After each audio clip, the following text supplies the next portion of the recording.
If y'all are interested in supporting the channel, you can do so with channel memberships. The link is in the description or through merch on my website. But if you're not, all good with me. I just hope y'all enjoy the content. YouTube, what up? How we doing? It's Matty B. Welcome back to the channel. And I tell y'all every time, but thank you very much for watching. I really appreciate it. Call me disturbed because we are down with the sickness right now.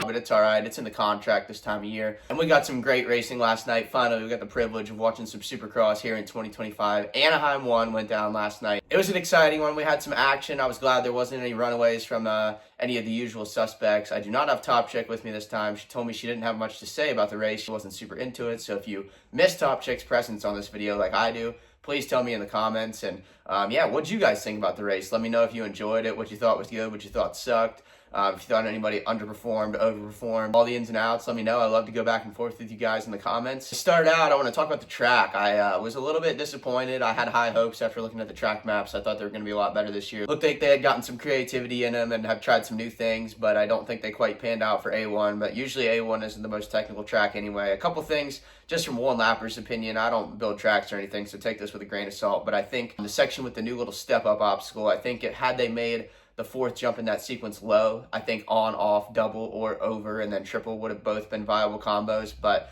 the double out was just a little bit too high, so it was slow. And then same with the really long rhythm section. I think they kind of built the first two to dictate a double in, and that kind of limited the creativity through there. So I think if they made it to where tripling in was an option, I think we could have seen some cool stuff. But again, I don't really know what I'm talking about. It's just kind of from the outside looking in. And I know we all have this issue with nostalgia. We look back and we think everything's always better back in the day. But do you guys really think the tracks were better back in the early 2000s when they were racing two strokes and all that? Or do you think the 450s are just so good to where it's made the racing boring? Because the tracks definitely were a lot different, and there wasn't really much of that copy and paste like 3-footer, 5-footer deal. But the bikes were also a lot harder to ride, so there's a lot of variables there. But I just hope we can live in a world where the guys aren't doing the same thing all night for 20+1. But at least we still had some mix-ups in the field. We'll start with the 250 class, which we definitely had some surprises in that one. We'll start off with the guy who's in the same boat as me right now, Levi Kitchen. Supposed to be West Coast. He's been called out by Deegan so many times. Ended up at the hospital yesterday, I guess, because he's so sick. You already know Deegan didn't waste any time putting stuff on his story, calling him out, saying he was thinking about going east, and said something in the podium interview for the heat race. So I'm bummed that we're not going to get to see that rival throughout this West Coast swing, but hopefully they'll just let it boil and continue it during outdoors. Now into the results. 250 West, first place. I never thought I'd see it. Sushi, Joe Shibota. We all talk about how he's a slow starter to the series and this and that, and he's just taken all of our narratives and shoved them right up our asses. Took the win, got off to a good start, and really never looked back. I thought Juju had a chance at him, but Joe just looks so good on the bike, man. He's so technically sound. He's got a really good technique, and he just picks apart a Supercross track like not a lot of others do. So congrats to Sush for the win. Second, Mr. Jetski, 2 Jews. I love to see it. I can't even believe he took down Deegan's fast lap in qualifying. I watched Deegan's lap on Race Day Live, and it was filthy. I thought nobody was going to touch it, and then Juju just turns down for wood over the finish and goes to the top of the board. So I think this is going to be a year we'll see a Juju win more than likely, but man, what an improvement. The dude came to race and is kind of making himself look like a title contender, and I think we're forgetting how young he is. I think he's still only like 18 years old, and yeah, he's crushing it. So bright days ahead for Juju. Third, Jordan Smith on the Triumph. I talked to Jordan before the race. He said it's the most fun he's ever had riding and training in the off-season. Said he loves the bike. Things were looking decent, but he caught the hay bale, tipped over, but still got back to the box. Who doesn't love box? Come on now. So good night for Jordan. First podium for Triumph. I don't think there's a whole lot to complain about there. And sets himself up for a good spot going forward. Then we got Ryder D. We'll get on the podium when it's time. And unfortunately, last night was not quite time. I think it'll be time pretty soon, though. Ryder D looks really good. He's kind of looking like the amateur Ryder D, where he's got some confidence in himself. I don't know if you listen to the broadcast, but I think he may or may not have gained 15 pounds of muscle. I think they said that a time or two, but the dude's looking good. I think we're going to be on the podium soon, and good job, Ryder D. Fifth, Danger Boy. Bad start. That was all it took, man. Those first 2 corners were just bottleneck everybody, and I had a feeling there was going to be some chaos there in the main events. Mid-pack start, gets cross-jump, starting from 22nd with no visor and no choice. And man, he had a bit of a sketchy run through the pack. There was a handful of moments that were pretty loose, but Deegan hangs it out. That's just kind of how he does it. He probably doesn't even remember any of those moments, and he ended up getting back to 5th. So as far as damage control, that was a really good job there, and he's still in plenty of a fine spot for the series. It's not like he's at this huge deficit. Then we got 6th, Cody Schock. I cannot believe Cody Schock didn't flatten Dees in the last turn, man. He owed him some payback from Birmingham or whenever it was last year.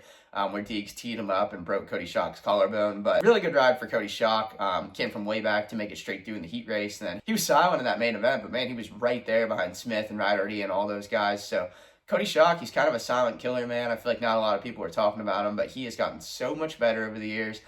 Tons of bike skill, and the dude is seriously legit. Same with that Club MX team. They've come a long way over the last few years. 7th, Anthony Bourdain. I almost forgot about him, man. Bar X on a Yamaha now. They no longer ride antique Kmart machines with Kickstarters. Not much to say about Bourdain. I didn't hear or see much from him, but this dude is another one. He's low-key, really good. Not many people are talking about him, but he's silently effective, and he does it again with a 7th. 8th, Cole Davies. I feel like he was one of the surprises of the day, man. He was awesome. Really good in practice out of the B group. Really good heat race, and then all the star boys were just in an explosion off the start. So he started last with Deegan, but he made his way back through really good, especially for a rookie. It seemed like he kept his composure very nicely and made it all the way back to 8th from almost last. So, I mean, you give the kid a start, I think he's in the top 5 all day long. So we could be seeing some really big things out of the Kiwi here coming soon. 9th, Marchbanks. Man, Mitch just wheeled off the highest ledge in Anaheim. I was so bummed to see him go down in the whoops, and now that Levi's out, it's all down to Garrett. He got the whole shot, which I thought there was no ball's chance in hell of happening. But, yeah, we were in the mix for that podium spot till he went down on the whoops. And, you know, it happens. Sometimes people crash. I think Garrett's still going to be a consistent threat for the podium week in, week out. And he's got to do something, man, because I know Mitch is pissed. 10th, Cole Thompson. Didn't see or hear much from him, but top 10, Team Solitaire for the Canadian. A couple shout-outs here in the 11, 12, and 13 spots. Lux Turner in 11th. This dude is like a way better pro than he is an amateur. It's crazy. I watched him get points in nationals in 2023 and then go to Loretta's and get like 15th, but amateurs don't matter. So, I mean, if you had to be a better amateur or pro, I'll take pro all day long. So, Lux Turner 11th. Big shout out to Avery Long getting 12th. Just recently picked up by the AEO team. A month and a half ago, he was racing amateurs at Mini-O's on Yamahas. So, this was all a last-minute deal to come together for him. I was a little bit worried just because how last minute it was, and he probably didn't get the prep that he wanted and needed, but made it through the main through the LCQ, copped himself at 12th. He's a grinder, he's a digger, and I think we're just going to see upward trend out of Avery Long, so great job to Avery. And then 13th, Blippy, Hunter Yoder, 3rd in the heat race, crushing it, and then he was actually well inside the top 10 in the main, had a crash, went all the way to the back, and then ended back up at 13th.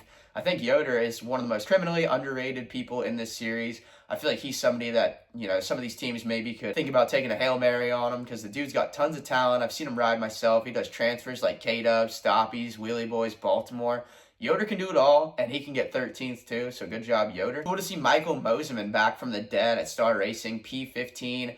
Not much to say. It was kind of weird to see him wearing a neck brace, but I think he broke his neck before, so that kind of does appear that it would be in your contract. Some rookie shout-outs, 17, 18, 19, Parker Ross, Noah Viney, and Gavin Towers. Good on all those guys to get in the main. And while I'm thinking about it, man, prayers up, and such a bummer for Evan Ferry. Blew out the Achilles, and this has been the year or two of the Achilles. 20th, Styles Robertson. Really glad to see him back on the Triumph, and I'm not sure what happened in the main. He had an okay day going on. I think he qualified around top 10 and stuff, and we didn't see a whole lot of him, but I think Styles is just going to need to build back into it, man. It's been a long time since he's been off, but he's got the talent. He knows what it takes. Then last up in the 250 class, Jet Reynolds. He had a really silently awesome ride in the heat race from way back to get straight through. And this was actually Jet Reynolds' first Supercross main event he's ever had. So I'm glad he at least just got behind the gate and got the laps in. Although I don't know if he got all the laps in because he got 22nd. So I don't know if there was a DNF or what, but I'm just glad to see Jet make it through Anaheim 1. I think he's going to be another one where he'll build throughout the year. And people forget how good that kid is, man. I think we're going to see good things out of Jet Reynolds if he can just keep it on, too.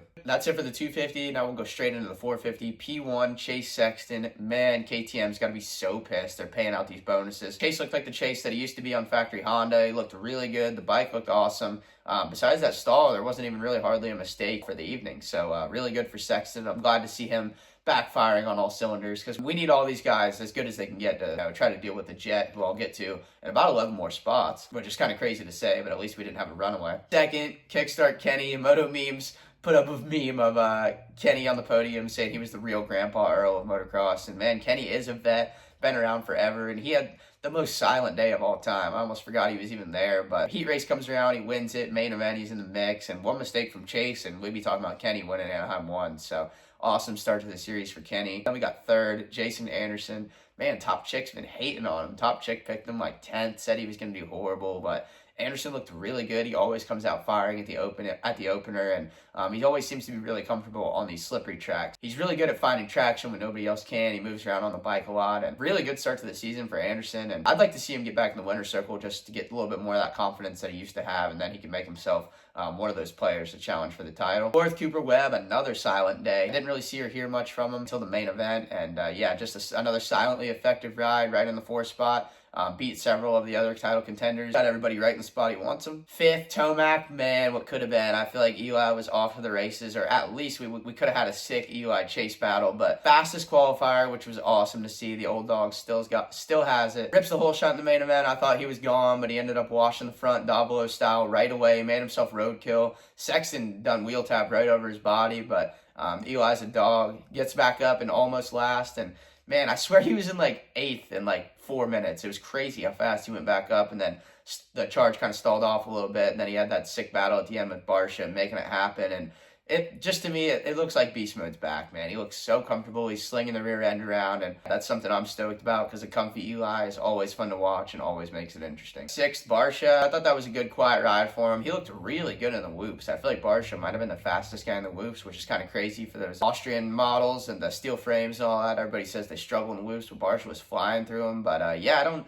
even think I saw him bam anybody. I think he had the chance to snap Eli's legs, but he didn't do it. So 6th for Barsha. 7th, J. Coop, very quiet. And 8th, Justin Hill, also quiet. Both of those guys, I feel like they kind of just hung around that area for most of the main. I think J. Coop was a little bit further up at one point. But Justin Hill, man, that was a really silent, awesome ride for him. At least he got a little bit of TV time, but I've definitely been hearing some stuff throughout the offseason about how good Justin Hill has been riding. I've even been seeing his brother Josh posting about how much purpose Justin has been riding with and just how good he looks. So awesome to see Justin Hill on his A game. We got 9th, AP, came from almost last. I know he's not happy about the ride, but not a horrible spot. You can't win the championship at A1, but you sure can lose it. I don't even know if that's his goal, but at least it wasn't a complete flop. I feel like he showed some good speed. He was in the mix in qualifying in the top 10. He's not much of a qualifying guy, so I feel like that's right where he needs to be. So even though A1 didn't go as planned, I still I got a lot of high hopes for AP this season. Then we got 10th, Malcolm Stewart, man. Ragdoll. You're going to die. You're going to ragdoll. That was so gnarly in the heat race. Sent his body flying through the air, and the whole track was a yellow flag for one guy down in the heat race, just the way everything crossed the start straight all this time. So that was kind of crazy, but mad props to him for getting back out there, racing the main event, wounded and injured, and he gets a top 10, man. So I don't really know if you could say anything negative about that effort. Great job, Malcolm. 11 and 12, man. I didn't think I was going to be having this conversation. Hunter and Jet Lawrence. If you take away their first digit, they actually went 1-2 at Anaheim 1, so that may or may not still dominate the headlines. But yeah, I can't believe it. Hunter and Jet both with a crash. Hunter with 1, Jet with 2, and man, my main takeaway is their bikes did not look very good, especially Hunter. I feel like I am not very good at analyzing suspension and all that while people ride, but I could visually see Hunter's bike looked like crap. It was twitching all over the place in the front end. I don't think Jet ever quite looked like himself either. And Anderson cut him off right out of the gate. He had no chance. And then, down twice early. And I'm just glad to see him go through some adversity. I just don't want to see a runaway. I don't really care that much who wins. I just want to see it be really good. So I think Jet getting 12th to start the season is going to make it good. And we'll see what they do to reevaluate throughout this coming week and see if they come into San Diego with a different setting or anything like that, because something tells me a P12 ain't going to fly for Jetson. 14th, Jorge Prado. I was under the impression that it was going really well, but I kind of thought about it, and the heat race was good, but then when you get to the main event, I actually feel like it wasn't going that well at all. Like, he had faded from 1st to, I think, 8th or 9th, just straight up. You're listening to somebody who's done that before, and I never feel good about it either, and on a way lower level than Jorge. But listened to an interview with him, and he said he was really happy about how it went. I just feel like the speed was probably not there. Whenever you have a 20-minute +1, that's way too much time to run and hide from everybody. Eventually, everybody that's faster than you always has time to get up there, but he just needs to keep building. I want to see him make it outdoors healthy and just not do anything stupid. So with those starts, putting himself in those positions, I'm sure we're going to see Jorge get a lot better by the week, because, the more you do it, the more comfortable you'll get. But, Anaheim 1 was a little rough for him. 15th, Vince Freezy. Nothing notable to say other than I almost forgot he was even there. So bravo, Vince. That was the quietest night in Supercross history you've ever had. 19th, from Arena Crash, Ryan Brees, and he delivers an Arena Crash blow to Dylan Ferrandis. How crazy is it that Dylan Ferrandis and Colt Nichols didn't make the main, held out whole 450 LCQ. was just crazy. That was must-see television, but Ryan Brees made it happen. He's a really good rider. Been playing second fiddle to Freezy and Arena Cross, but to go out and make the main at A1, that's super legit. So great job, Ryan Brees. 20th Chiz in his 358th main event. Pops him a 20th. That's all I can say. 21st Savachi, not sure what happened. I hope we're not working with an injury. I saw a video of him getting his shoulder or something taped up before the night show, and he seems like he's had a lot of really good momentum throughout this offseason. He's been looking really good, winning Australian Supercross. And I feel like Joey's really underrated, has a lot of speed. I just want to see him show what he's got, and 21st is not that, so hopefully he's all good moving forward. And finally, 22nd Beta, Benny Bloss. It's cool to see both of the betas in the main. I'm not sure exactly what place Oldenburg got. I think he was around 15th. I failed to talk about him. Sorry, Mitch. But new manufacturers making a splash, and hell, we're even going to have a Ducati next year, so it's going to be crazy, all the brands we're going to have. But yeah, that's it for Anaheim 1. There were some surprises. There was some good racing. There was a little bit of everything, and yeah, they're doing it all again next weekend in San Diego at the Whale's Vagina. So I'm Ron Burgundy. Go yourself, you. Oh, yeah, it's Matty B. We'll catch you guys next time.